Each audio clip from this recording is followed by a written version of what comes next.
Assalamualaikum warahmatullahi wabarakatuh. Perkenalkan, nama saya Dian Ratri Pratiwi, NIM 12192825, kelas 12 3A09. Saya di sini akan mempresentasikan tentang pertemuan 3, manajemen dan organisasi. Pengertian manajemen menurut Encyclopedia of the Social Sciences adalah suatu proses dengan mana pelaksanaan suatu tujuan tertentu diselenggarakan dan diawasi. Dan menurut Manulang adalah seni dan ilmu perencanaan, pengorganisasian, penyusunan, pengarahan, dan pengawasan sumber daya untuk mencapai tujuan yang sudah ditetapkan. Tingkatan manajemen, top level manager, direktur, wakil direktur, perencanaan strategis. Middle level manager, kepala divisi, kepala bagian, perencanaan manajemen. Low level manager, supervisor, mandor, leader, perencanaan operasional. Tingkatan manajerial, eksekutif level, managerial level, operational level.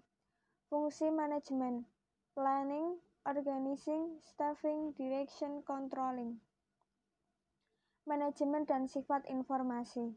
Kebutuhan tingkatan manajemen dibagi menjadi 2. 1. Sumber informasi. Top, membutuhkan informasi dari internal dan eksternal, pemerintah, masyarakat, pesaing, supplier. Middle, membutuhkan informasi bersifat lengah, tengah, antara top dan low management. Low, membutuhkan informasi internal dan sedikit eksternal, misal dari supplier. Lingkup informasi. Top, memerlukan informasi organisasi secara global, informasi dari seluruh komponen organisasi. Middle, membutuhkan informasi semi-global dan semi-parsial. Mengkoordinasikan antar departemen. Low, memerlukan informasi bersifat lokal atau parsial yang berhubungan dengan departemen masing-masing. Manajemen dan sifat informasi. Kebutuhan tingkat manajemen dibagi menjadi 2. 1. Kurun waktu informasi. Top, memerlukan informasi untuk jarak panjang, rentang waktu jangka panjang tergantung jenis perusahaan. Middle, membutuhkan informasi jangka menengah. Low, membutuhkan informasi jangka pendek. 2. Kelengkapan informasi. Top, memerlukan laporan hanya pokok-pokok permasalahan. Middle, memerlukan laporan semi pokok. Low, memerlukan laporan yang lengkap seputar bagian masing-masing. Manajemen dan sifat informasi. Kebutuhan tingkat manajemen dibagi menjadi 2. Kerincian informasi. Top, membutuhkan informasi berupa ringkasan, biasanya dalam bentuk grafik atau diagram. Middle, memerlukan informasi semi ringkas. Low, memerlukan informasi yang rinci atau detail. Kerangka waktu. Top, membutuhkan informasi tentang masa depan. Middle, memerlukan informasi masa lalu atau historis. Low, memerlukan informasi masa lalu atau historis. Peran manajerial. Peran antar pribadi. Figurehead atau kepala, leader atau pemimpin, liaison atau penghubung. Peran informasi, monitor atau pemantau, disseminator atau pewarta, spokesperson atau juru bicara. Peran keputusan, entrepreneur atau wirausaha, disturbance handler, pemecah masalah, resource allocation, pembagi sumber daya, negotiator, perunding. Manajer, keahlian, komunikasi, memecahkan masalah, pengetahuan dasar, komputer, dan informasi. Organisasi, definisi organisasi, suatu sistem perilaku orang-orang yang saling berinteraksi dalam melaksanakan pekerjaan atau tugas. Definisi struktur organisasi, kerangka dan susunan perwujudan pola tetap hubungan di antara fungsi-fungsi. Struktur organisasi, lini dan staf, dan fungsional. Struktur organisasi lini. Hubungan antara pemimpin dan bawahan masih bersifat langsung melalui satu garis mewenang. Jumlah karyawan sedikit, pucuk pimpinan biasanya pemilik perusahaan, terus organisasi kecil. Struktur organisasi lini.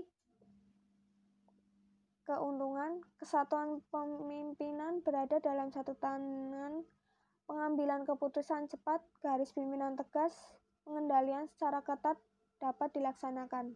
Kelemahan, tidak dapat dibedakan antara tujuan pribadi dengan tujuan perusahaan. Kecenderungan pimpinan diktator, organisasi terlalu bergantung pada satu orang, kesempatan karyawan berkembang terbatas. Struktur organisasi lini dan staf. Organisasi besar dan kompleks, jumlah karyawan besar, hubungan atasan dan bawahan tidak bersifat langsung. Struktur organisasi lini dan staf, keuntungannya, pimpinan tetap berada pada satu tangan, adanya pembagian tugas yang jelas, bakat dapat dikembangkan. Kelemahannya, tidak ada perbedaan antara perintah dan bantuan. Solidaritas karyawan kurang karena tidak saling mengenal.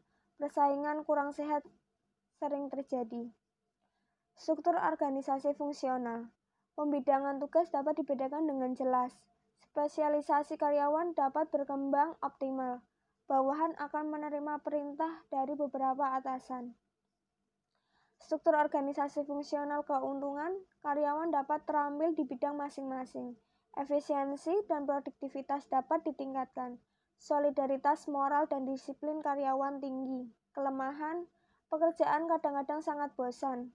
Karyawan hanya mementingkan bidangnya. Visi dan misi perusahaan. Visi merupakan sesuatu yang didambakan untuk dimiliki di masa depan, menggambarkan aspirasi masa depan tanpa menspesifikasi cara-cara untuk mencapainya.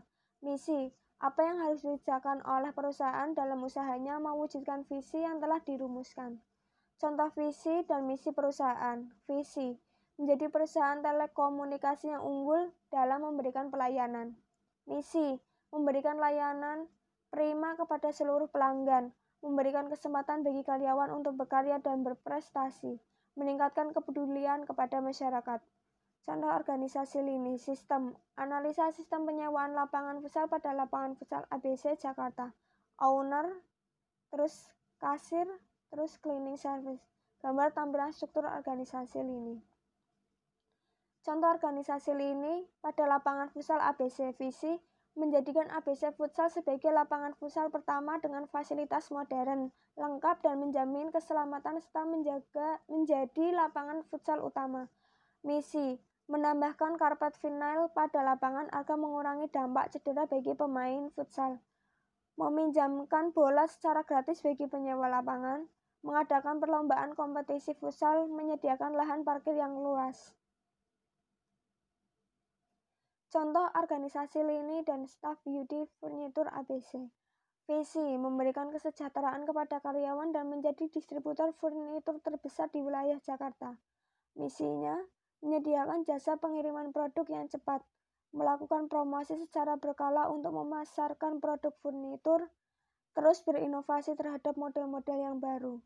Pimpinan, manajer penjualan, terus bagian gudang dan bagian administrasi penjualan. Contoh organisasi fungsional Akademi ABC. Visi, menjadikan akademi unggulan di bidang teknologi informasi.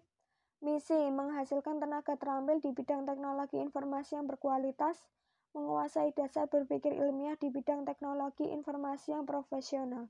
Rektor, Kaprodi TI, terus dosen A, terus dosen B.